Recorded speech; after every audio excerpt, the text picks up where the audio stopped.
આજના જે મારા ગેસ્ટ છે એ ખાલી 5 વર્ષના છે અને એક્ટિંગ, કરાટે, મોડલિંગ અને શૂટિંગ એ બધું જ કરે છે.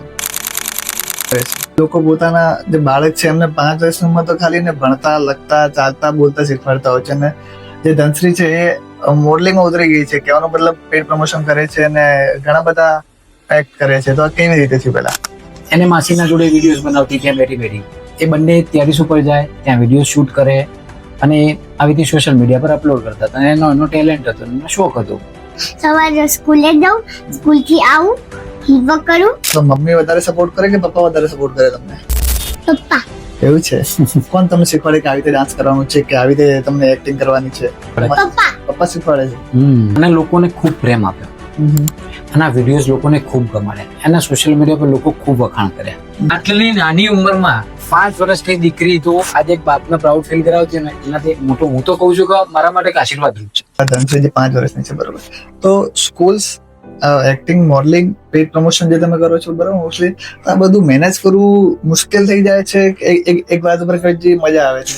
સિરિયસલી તમને સાચું કહું, ઇટ્સ ટુ મચ હાર્ડ. મારા કરતા સ્પોર્ટિંગ સ્પિરિટ એના અંદર વધારે છે, સ્ટેમિના મારા કરતા એના અંદર વધારે છે, અને એના એક ઉત્સાહ છે કે બસ મારે કંઈક કરવું છે. પેડ પ્રમોશન આવે છે તો કેવા પેડ પ્રમોશન આવે છે? નાના બાળકના સ્કૂલ યુનિફોર્મ કેવા પેડ પ્રમોશન આવે છે, કેવા આવે છે? મારો મોડલિંગ કરવાનો બી મને બહુ ખૂબ શોખ હતો. મને એક્ટિંગ કરવાનો પણ બહુ ઘણો એવો શોખ હતો. અમદાવાદ જીએમડીસી ગ્રાઉન્ડમાં રોડી 1 નું જ્યારે શૂટ હતું અને ત્યાં અમે લોકો ઓડિશન આપવા ફર્સ્ટ ટાઈમ આવેલા.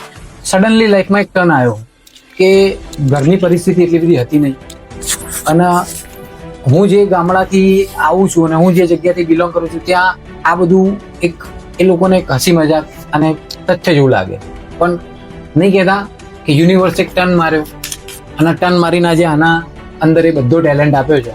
તો બસ એ ટેલેન્ટની હું કદર કરીને આગળ વધારું છું. નેક્સ્ટ 5 વર્ષમાં બરોબર ધનશ્રી કયા લેવલ ઉપર હશે અને તમે એમને કઈ કઈ એક્ટિવિટી શીખવીને તમને આગળ લઈ જશો? નમસ્કાર મિત્રો, સ્વાગત છે તમારું મારા ખાસ અને યુનિક એપિસોડમાં. આજે વાત કરવાની છે એક નાની ઉંમરના મોટા રેડ વિશે. આજના જે મારા ગેસ્ટ છે એ ખાલી 5 વર્ષના છે અને એક્ટિંગ, કરાટે, મોડલિંગ અને શૂટિંગ એ બધું જ કરે છે. અને ખાસ વાત તો એ છે કે એમના જે બી સોશિયલ મીડિયામાંથી ઇન્કમ આવે છે ને, એના 50% જે એમનું જે ઇન્કમ છે એ જીવદયા ઉપર આપે છે. આજે અમારા ખાસ ગેસ્ટ છે ધનશ્રી, નટખટ ધનશ્રી, જે ખાલી 5 જ વર્ષની છે. અને જે એમનું મેઇન ટેલેન્ટ છે એમના પરિવારમાંથી આવે છે, એમના માતા પિતા વિશે ઉપરથી આવે છે. કેમ કે જેમના પપ્પા હતા ને એ જયારે લગ્ન પહેલા મોડલિંગ એમનો ખૂબ શોખ. જયારે એમને મોડલ ઓફ ધ યરમાં એમને ભાગ લીધેલો અને રોડીસ સીઝનમાં એમને એમની પરફોર્મન્સ આપેલી. તો આજે તમને છે ને સોશિયલ મીડિયા અને મોડલિંગ વિશે ઘણું બધું જાણવા મળશે. તો જોડ્યા રહેજો અને એન્ડ સુધી જોજો, ખૂબ જ મજા આવશે. ચિરાગભાઈ અને Dhanashree, welcome to the show. કેમ છો? બસ મજામાં. મજામાં. તબિયત પાણી સારી? કેમ છો બકા? મજામાં? ઓકે. તો ચિરાગ, પહેલા તો સૌથી પહેલા તો જે ધનશ્રી છે એ ખાલી 5 જ વર્ષની છે, બરોબર. અને મોસ્ટલી લોકો પોતાના જે બાળક છે એમને 5 વર્ષની ઉંમર તો ખાલી ને ભણતા, લખતા, ચાલતા, બોલતા શીખવાડતા હોય છે. અને જે ધનશ્રી છે એ મોડલિંગમાં ઉતરી ગઈ છે. કહેવાનો મતલબ પેડ પ્રમોશન કરે છે અને ઘણા બધા સોશિયલ મીડિયા પર ખૂબ જ અલગ અલગ એક્ટ કરે છે. તો આ કેવી રીતે થયું પહેલા? શરૂઆત કેવી રીતે થઈ? શરૂઆત કેવી છે કે આ દીકરી જયારે જન્મી ને ત્યારથી અમુક આપણે ઘરમાં નહીં ટીવી ચાલુ કરીને ના આપતા. અમે પહેલાથી ઘરમાં કેવું છે કે મોબાઈલની પદ્ધતિ નથી પાડી. અમે એને કાર્ટૂન જોવા હોય તો અમે ટીવીમાં જ બતાવતા હતા. તો એને સૌથી વધારે શોખ એનો ટીવીમાં જુએ, ડાન્સ જુએ, ડાન્સમાં એનો શોખ, એનો ઇન્ટરેસ્ટ એને જાગ્યો. ત્યાર આફ્ટર ધીમે ધીમે કરીને એને માસીના જોડે વિડીયોઝ બનાવતી ત્યાં બેઠી. બરાબર છે. એટલે વિડીયોઝમાં એ બંને ટેરેસ ઉપર જાય, ત્યાં વિડીયો શૂટ કરે અને આવી રીતે સોશિયલ મીડિયા પર અપલોડ કરતા હતા. એનો ટેલેન્ટ હતો, એનો શોખ હતો. તો એવી રીતે ધીમે ધીમે આની શરૂઆત થઈ છે. બરોબર. તો એમને મેન્ટેન કેવી રીતે કરો છો? કે ભણવાનું બી હોય છે એમને, તો પછી બધું મેન્ટેન કેવી રીતે કરો છો? એકચ્યુઅલી માં એવું કેવું છે કે એની સ્કૂલ સવારની છે. એ સવારે 8:20 સ્કૂલ જતી રહે છે, બપોરે 12:30 વાગે ઘરે આવે છે. ઘરે આવ્યા બાદ એનું હોમવર્ક ને બધું ફિનિશ કરે છે. એનો પછી એને ડાન્સ ક્લાસ બી જોઈન કરવાનું હોય છે. તો ડાન્સ ક્લાસ જોઈન કરીને એને જે 1-1.5 કલાકનો વચ્ચે ટાઈમ મળે છે એમાં એ વિડીયો શૂટ કરે. બરોબર. તો બેટા ધનશ્રી, તમને ડાન્સ, એક્ટિંગ અને સ્પોર્ટ અને કરાટે બધામાંથી શું ગમે છે તમને? Skating, dance. કેમ? કેમ કે એમાં મને બહુ મજા આવે છે. એનો તમારો ડેલી રૂટીન શું હોય છે? કેવી રીતે કરો છો બધું? પણ એનું ડેલી રૂટીન તો બહુ મજાનું હોય છે. સવારે સ્કૂલે જાઉં, સ્કૂલથી આવું, હોમવર્ક કરું અને ડાન્સ ડાન્સ ક્લાસમાં જઈ સ્કેટિંગ નું કરું. ડાન્સ ક્લાસ ઓકે, તો હવે તમે જયારે કરો છો તો મમ્મી વધારે સપોર્ટ કરે કે પપ્પા વધારે સપોર્ટ કરે તમને? પપ્પા. એવું છે. તમને કોણ શીખવાડે કે આવી રીતે ડાન્સ કરવાનું છે કે આવી રીતે તમને એક્ટિંગ કરવાની છે? કોણ શીખવાડે વધારે? મમ્મી શીખવાડે, એવું પપ્પા કોણ શીખવાડે? પપ્પા. પપ્પા શીખવાડે છે. હમ ઓકે ઓકે, સરસ સરસ. સોશિયલ મીડિયામાંથી જે બી ઇન્કમ આવે છે, જ્યારે બી અમે સાંભળ્યું છે કે તમે જીવદયામાં આપો છો, બરાબર? તો આ કોન્સેપ્ટ કઈ રીતે તમને ખબર પડી? કે હવે જોવા જઈએ તો આટલી નાની ઉંમરે, મતલબ કહેવાનો મતલબ એમ કે તમે ચાલુ કરી 4-5 મહિનામાં, 3-4 મહિનામાં તમારી જે ચેનલ મોનેટાઇઝ થઈ ગઈ, ઇન્કમ આવવાનું ચાલુ થઈ ગઈ અને એને 50% તમે જીવદયામાં આપો છો. એ કેવી રીતે મગજમાં બેઠું કે આ કરું છું? એકચ્યુઅલી એક કોન્સેપ્ટ મારા માઇન્ડમાં એ પતિનો આવ્યો કે આપણા એક ગુજરાતમાં આપણે એક રીતિ રિવાજ છે કે આપણે પહેલેથી કહેવામાં આવે છે કે છોકરીનું આપણે ખાવું નથી. એટલે આ કોન્સેપ્ટ એકચ્યુઅલી મારા મગજમાં એના કારણે આવ્યો કે આના લોકોને ખૂબ પ્રેમ આપ્યો, આના વિડીયોઝ લોકોને ખૂબ ગમાડ્યા, એના સોશિયલ મીડિયા પર લોકો ખૂબ વખાણ કર્યા. ત્યારબાદ એક દિલીપ મામા કરીને મારા ખાસ એક મિત્ર છે કે જે મૈપતસિંહ ફાઉન્ડેશનમાં પોતે ખજાનચી છે. જી. હવે એમને મેં વાત કરી, મેં કીધું મામા આ રીતના છોકરીનું છે અને મારાનું 50% જે સોશિયલ મીડિયાની ઇન્કમ આવે છે ને મારે ડોનેટ કરવી છે. તો એમને મને પછી એક સજેશન આપ્યું, મને કે કામ કરો, જો તમારે એની કોઈ ઈચ્છા હોય તો તમે એ તમારી છોકરીનું જે પણ 50% ઇન્કમ આવે છે એ તમે કાં તો મૈપતસિંહ ફાઉન્ડેશનમાં આપો, યા તો સોશિયલ મીડિયા આશ્રમ છે આપણે પોપટભાઈ હાઈરનું, એમના તમે દાન કરો, યા તો અવનીબા આપણે ગાયોનું જે સંરક્ષણનું ચલાવે છે તમે ત્યાં દાન કરો, યા તો અધરવાઇઝ તમે કોઈ પણ જરૂરિયાત વ્યક્તિની મદદ કરી શકો છો. એ પ્રમાણે હું કે તમને એવું ફોર્સ નથી કરતો કે તમે એક જ જગ્યાએ દાન કરો. પર્ટિક્યુલર કહેવાનો મતલબ કે પછી અમે એવું વિચાર્યું કે ભાઈ 50% જે પણ આવશે એ આપણે જીવદયામાં વાપરીશું. બરાબર. તો જ્યારે તમે આ બધા વિડીયો બનાવો છો, બરોબર, અને હવે ધનસિંહને મોસ્ટ બધા ઓળખે છે, સ્કૂલ્સમાં બધા ઓળખે છે, કેમ કે તમે જાઓ છો કે આ તો એ છે ધનસિંહ, વિડીયોમાં જોયું હતું. તો જ્યારે આવું બધું ઉપડે છે તો ફિલિંગ કેવી આવે છે? ધનસિંહ, તમારી ફિલિંગ કેવી હોય છે? કેવી મજા આવે છે જ્યારે સ્કૂલમાં બધા બોલતા કે બધા વિડીયો જોયો ત્યારે? બધા શું કહે છે તને જયારે સ્કૂલમાં જોયે છે કે ધનશ્રી તું ખૂબ એક્ટિંગ સારી કરે છે? કેવું બોલે છે તને? મસ્ત બોલાયા. તમને ફિલિંગ કેવી આવે છે કે કેવું છે એમને? ચિરાગભાઈ, તમને ફિલિંગ કેવી આવે છે? એકચ્યુઅલી મને તો જો ફાધર છું, ફાધર તરીકે મને તો પ્રાઉડ ફીલ થવાનો જ છે. કેમ કે આપણે કેવું છે કે માર ભાઈ કે અહીંયા છોકરાના નામથી બાપ વખણાય ને ત્યારે એનો બાપ 1.5 ફૂટ જમીનથી ઊંચો થાય. યસ, બરાબર છે. એટલે હું તો પ્રાઉડ ફીલ કરું જ છું આ વસ્તુના માટેનું. કેમ કે આજે આટલી નાની ઉંમરમાં 5 વર્ષની દીકરી તો આજે એક બાપને પ્રાઉડ ફીલ કરાવતી ને એનાથી મોટો હું તો કહું છું કે મારા માટે એક આશીર્વાદ રૂપ છે. બરાબર. હવે જયારે આ બધું કરવા બેસે ને ત્યારે શું છે કે ધનશ્રી જે 5 વર્ષની છે, બરાબર, તો schools, acting, modelling, paid promotion જે તમે કરો છો, બરાબર, મોસ્ટલી આ બધું મેનેજ કરવું મુશ્કેલ થઈ જાય છે કે એક વાત ઉપર કઈ મજા આવે છે કે ખરેખર મુશ્કેલ પડી જાય છે? સિરિયસલી તમને સાચું કહું, it's too much hard. Yes, બહુ હાર્ડ પડે છે આ વસ્તુ કરવી. કેમ કે અમારા માટે હાર્ડ નથી પડતું, પણ બાળકના માટે હાર્ડ પડે છે થોડું. કેમ કે સવારે સ્કૂલે જાય, ઘરે આવે, દેન એની એક્ટિવિટીઝ, એના હોમવર્ક્સ, પછી કોઈ આવી રીતે પેઇડ પ્રમોશન માટે જવું પડે છે. પણ સાચું એક તમને કહું, મારા કરતા સ્પોર્ટિંગ સ્પિરિટ એના અંદર વધારે છે, સ્ટેમિના મારા કરતા એના અંદર વધારે છે, અને એના એક ઉત્સાહ છે કે બસ મારે કંઈક કરવું છે. જી. બસ એ જ મારી હિંમત છે ને, હિંમતથી જ હું આગળ વધું છું.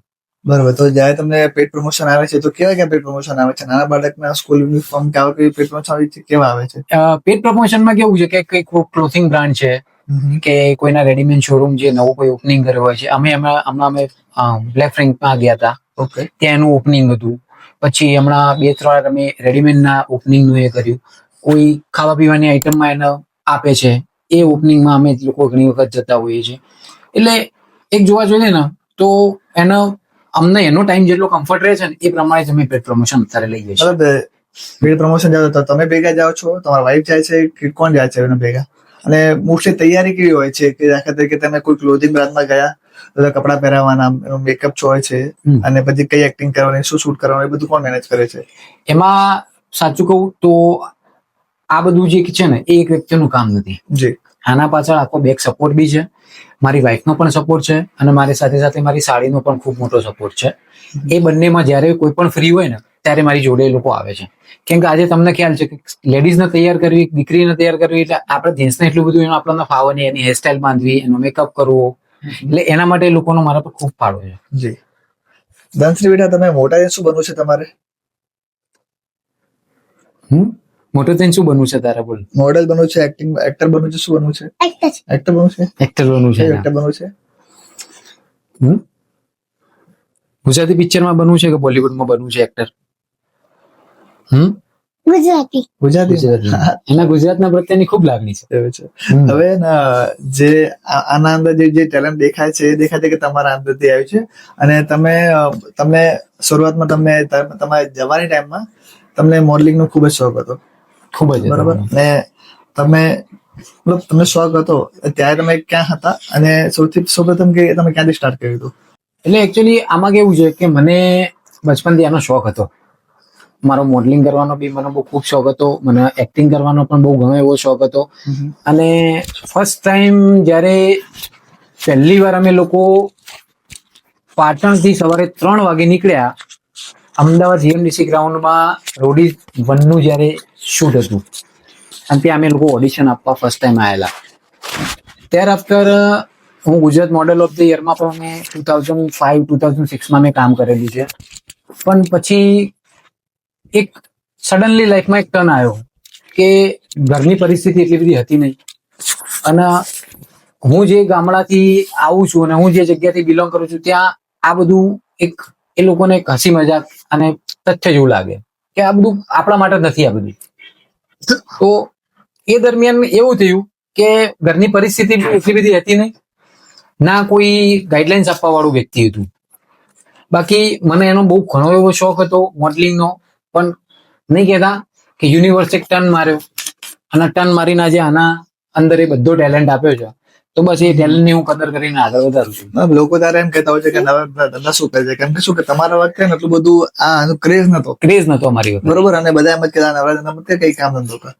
તો તમે જયારે સૌથી પહેલા મોડલ ઓફ ધ યર માં ગયા તો ત્યાં શું એક્ટિવિટી હતી, ત્યાં બધું પરફોર્મન્સ કઈ રીતે થાય છે?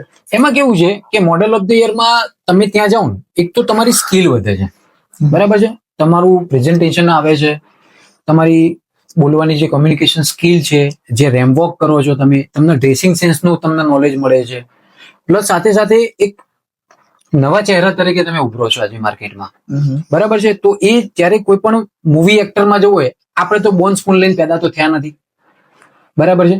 આપણે 0 થી ઊભું થઈને આગળ આવવાનું હતું લાઈફમાં. એટલે આ એનું પ્રથમ પગથિયું હતું કે ભાઈ તમે શરૂઆતમાં મોડલિંગમાં જાઓ, દેન આફ્ટર તમે કોઈ સિરિયલોમાં કામ કરો, પછી તમને કોઈ મૂવી માટે તમે લોકો અપ્રોચ કરતા હોય છે. ઓકે. તમે જયારે એમાં ગયા તો કેટલા સુધી ગયા, કયા લેવલ સુધી તમે ગયા હતા? સર એકચ્યુઅલી એમાં મોડેલ ઓફ ધ યરમાં મારો 3rd રેન્ક હતો એ ટાઈમે. મારા 2 મિત્ર હતા, એમાં એક પ્રતિક પ્રજાપતિ કરીને છોકરો હતો, એક અભિષેક ભલગામડિયા કરીને હતો, અને 3જો નંબર મારો હતો ચિરાગ પટેલ તરીકે. બરોબર. 3rd રેન્કમાં અમે ગયા. પછી આગળ આનું કેવું છે કે આમાં 4 સ્ટેપ હોય છે અલગ અલગ. હવે સ્ટેપ વાઇઝ તમારે આગળ ચાલવું પડે કે તમારો 3rd રેન્ક આવ્યો તો પછી તમે આગળ ધીમે ધીમે તમારું ફાઇનલ આવે. પણ એ દરમિયાન પછી મને ઘરેથી એની પરમિશન ના મળી કે આપણે આ બધું પૈસાના કારણે કે પછી એક મેન્ટાલિટી કારણે કે આપણે નથી કરવું? મેન્ટાલિટી અને પૈસા બંને. કેમ કે એટલી બધી મારા મા બાપની પરિસ્થિતિ હતી નહીં એ ટાઈમે. કેમ કે પપ્પાના ઓડિશામાં ધંધો ચાલતો હતો, બરાબર, નિર્માની એજન્સી હતી એમની ખુદની. અને પછી પપ્પાને ત્યાં ખૂબ નુકસાન આવ્યું, એટલે પપ્પા અહીંયા રિટર્ન આવ્યા. એટલે એ ટાઈમે પણ પપ્પા, એમને ઈચ્છા ઘણી હતી કે ભાઈ આજે કોઈ બી મા બાપના પોતાનું બાળક આગળ વધે, કોને ઈચ્છા ના હોય, એમને પણ ઘણી ઈચ્છા હતી કે મારા બાળકો બી, મારો દીકરો બી આગળ વધે. પણ એ ટાઈમે ફાઇનાન્શિયલ કન્ડિશન એટલી બધી સ્ટ્રોંગ હતી નહીં, જેના કારણે મારા સપનું મારું અધૂરું રહ્યું. તો પછી એના પછી તમે રોડીઝમાં ગયા? ના, હું પહેલી વાર રોડીઝમાં ગયો, પછી મારું આમાં મને મળી ગયું. રોડીઝમાં કયા લેવલ સુધી તમે ગયા હતા? રોડીઝમાં હું 3rd રાઉન્ડ સુધી ગયો હતો. બરોબર. અને જ્યાં જે રોડીઝમાં જે ટીવીમાં બતાડે છે કે જેવા પરફોર્મન્સ કરે સેમ ટુ સેમ એવું હોય છે? એ સેમ ટુ સેમ જ હતું. કેમ કે એ ટાઈમે શું હતું કે તમે સોશિયલ મીડિયાનો હતો, જી, એટલે એમાં એ લોકોને પાછળની હાર્ડવર્કિંગ મહેનત ખૂબ હતી એ ટાઈમે. પણ તમને બી ખ્યાલ છે કે રીલ ને રિયાલિટીમાં કેટલો ડિફરન્ટ હોય છે. રાઈટ. બરાબર છે. કેમ કે બહુ મોટો શો છે એટલે આપણે એનાથી બહુ અંદર ડીપમાં ના ઉતરાય. ડિબેટ ના ઉતરાય એટલે પણ ત્યાં જ્યાં લોકો પરફોર્મન્સ કરે સામે જજ બેઠા છે, અહીંયા સામે લોકો સ્ટેજ પરફોર્મન્સ કરે છે, તો આજુબાજુ કેમેરા વાળા ઉભા હોય છે કે કેવું હોય છે? ના, કમ્પ્લીટ કેમેરા સેટઅપ હાથે જ. setup, હા, કમ્પ્લીટ કેમેરા સેટ. તમે શરૂઆતમાં જાઓ એટલે પહેલા તમારો મેકઅપ થાય, હમ. પછી તમારું ટ્રેનિંગ સેશન આવે, ટ્રેનિંગ સેશન તમારે ક્લિયર કરવાનું, દેન આફ્ટર તમને અંદર એ લોકો એન્ટ્રી આપે. બરોબર. તો હવે દાખલા તરીકે કોઈને આવી રીતે ધનશ્રી જેમ આગળ વધવું હોય, કંઈક નાની ઉંમરે કંઈક કરવું હોય સોશિયલ મીડિયા પર કે ગમે તે પ્લેટફોર્મ પર, તો તમે શું સલાહ આપશો? સ્ટાર્ટ ક્યાંથી કરવું જોઈએ? જુઓ, હું તમને મારા ખુદના એક અનુભવના હાથે હું કહી શકું તમને, કેમ કે મારી જીવનમાં મને ભગવાને 2 ટેલેન્ટ આપ્યા હતા. હમ. એક ટેલેન્ટ મને આપ્યું હતું મોડલિંગનું, હમ. અને એક ટેલેન્ટ આપ્યું હતું મને હિસ્ટ્રીનું. કે મને હિસ્ટ્રીનું ખૂબ નોલેજ.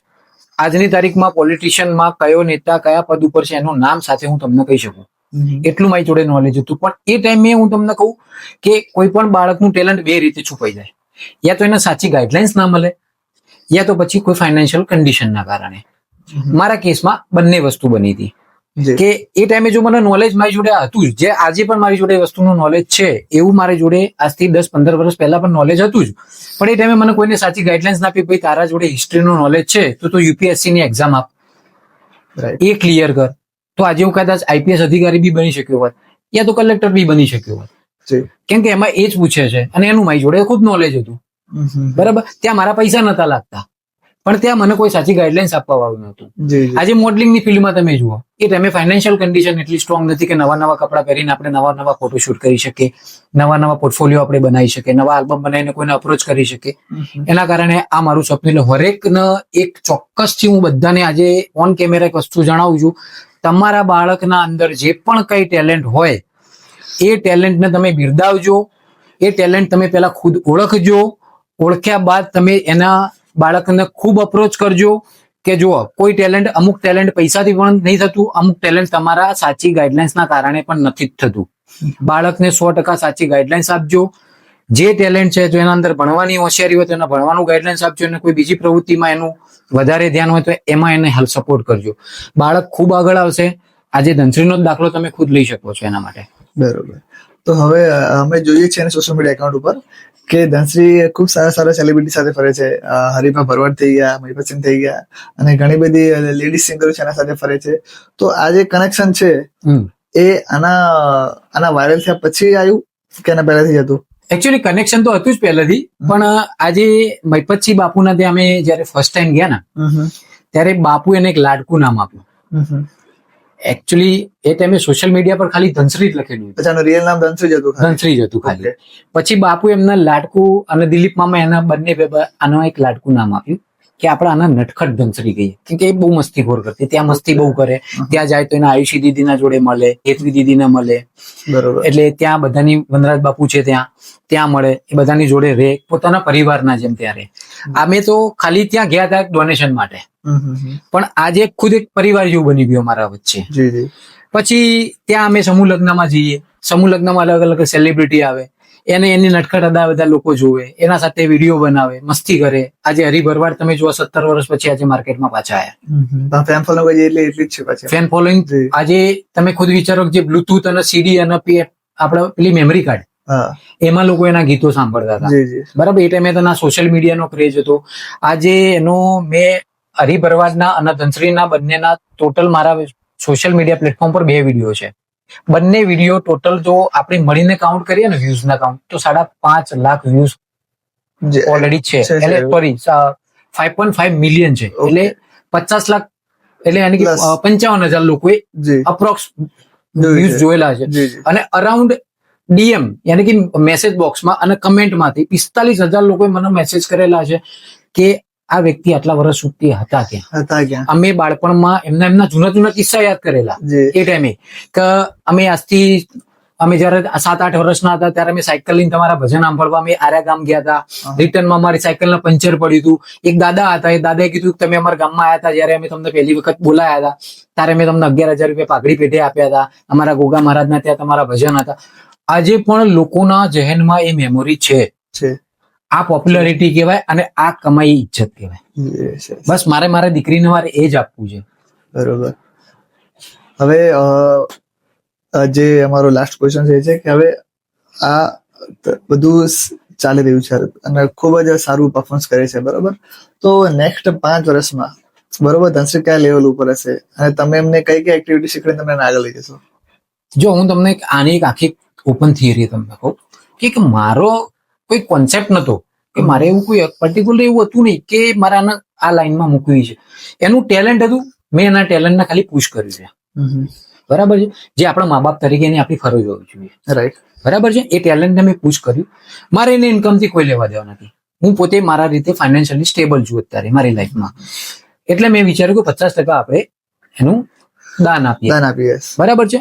હવે હું સોશિયલ મીડિયામાં કદાચ હું તમને આજે પહેલી વારનો એવો કદાચ કિસ્સો હશે કે ગુજરાતમાં કોઈ ઇન્ફ્લુએન્સર એના પોતાનું 50% દાન આ રીતે કરતું હોય, જે આ બાળકીને શરૂઆત કરી છે, બરાબર છે. અને હું આજે ગુજરાતના તમામ ઇન્ફ્લુએન્સરને આ જ વસ્તુ કહેવા માંગીશ. હું તો એવું નથી કહેતો કે તમે 50% આપો, 5%, 2%, 4%. આજે રાશન કાર્ડ વાળો માણસ અને પાન કાર્ડ વાળો માણસ પોતાનું દુઃખ ક્યારેય કોઈ સગાવાલાને નહીં કહે. કેમ કે ઇજ્જતના કારણે, રાઈટ. તમે કોઈના બીજાને મદદ ના કરો. હું નથી કહેતો પર્ટિક્યુલર કોઈ તમે ફાઉન્ડેશનમાં જઈને હેલ્પ કરો. હું નથી કહેતો કે તમે કોઈ જઈને કોઈ વ્યક્તિના ત્યાં દાન કરી આવો. તમારા જ ફોલોવર જે છે, કોઈના 1 લાખ ફોલોવર છે, કોઈના 2 લાખ ફોલોવર છે, કોઈના 10 લાખ ફોલોવર છે. તમે ખાલી તમારા ફોલોવરના અંદરથી કોઈ એવું વ્યક્તિનો કોઈનો મેસેજ આવે કે મને મારા જીવનમાં તકલીફ પડી છે, તમે એનું વેરીફાઈ કરો. હું એમ નથી કહેતો જઈને તમે સીધું ગૂગલ પે કરી દો. પહેલા તમે ત્યાં જાઓ, એનું વેરીફાઈ કરો. એ વ્યક્તિનું કારણ 1000% તમને સાચું લાગે, એ વ્યક્તિને તમે મદદ કરો. આજે એ જ ફોલોવરના કારણે આપણે આગળ આવેલા છીએ, બરાબર.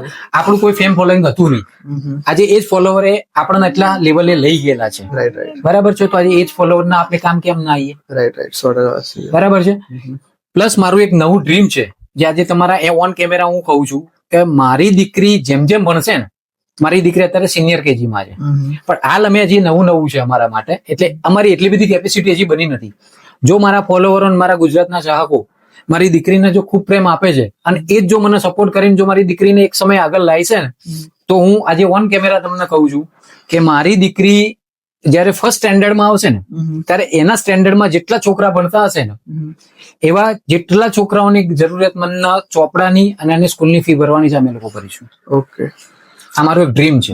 તમારું બાળક જેમ જેમ વધતી જશે, આગળ ભણતું પડતું, ગુજરાતની પબ્લિક જેમ જેમ મારી દીકરીને ખૂબ પ્રેમ આપતી રહેશે અને જેમ જેમ એનો ગ્રોથ થતો રહેશે ને, એમ જે આવક આવતી રહેશે. તમને ખબર છે કે સોશિયલ મીડિયા એક દરિયો છે, રાઈટ, બરાબર છે.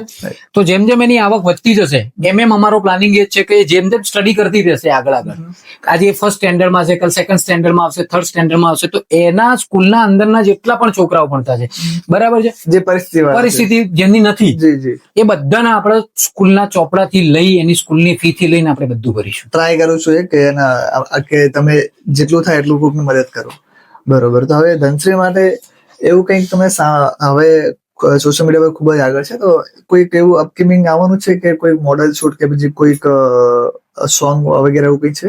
હવે એમાં કેવું છે કે સરપ્રાઈઝ છે ખરી, ઓન કેમેરા હું નહીં કહી શકું, છે ખરી, સરપ્રાઈઝ છે. એની ગુજરાતમાં 2 પિક્ચર પણ આવી રહી છે, સાથે સાથે 4 થી 5 આલ્બમ પણ આવી રહી છે ગુજરાતી ઇન્ડસ્ટ્રીમાં. કે હું એને ગુજરાતી ઇન્ડસ્ટ્રીમાં જ રાખીશ, કેમ કે ગુજરાતી ઇન્ડસ્ટ્રીમાં મારો પણ ખૂબ પ્રેમ હતો અને મારી દીકરીને હું ગુજરાતી ઇન્ડસ્ટ્રીમાં જ આગળ વધારીશ. કેમ કે હવે ગુજરાતી અપકમિંગ આવવા વાળી મૂવીઓ અને અત્યારે જે ગુજરાતી મૂવીનો જે વેવ ચેન્જ થયો છે ને સાહેબ, અનબિલીવેબલ વેવ છે. એટલે મારી દીકરીને મારે અહીંયા જ મોટી કરવાની છે અને અહીંયા જ મારી દીકરીને ગુજરાતના વચ્ચે જ રાખવાની છે અને ગુજરાતના લોકોની સેવા કરાવવાની છે. Okay, right. ખૂબ જ મજા આવી અને ખૂબ જ સારું પરફોર્મન્સ કર્યું તમને. અને ધનશ્રી ખરેખર ખૂબ જ ગુડ છે ને ખૂબ જ ટેલેન્ટેડ છે, ખૂબ જ મજા આવી.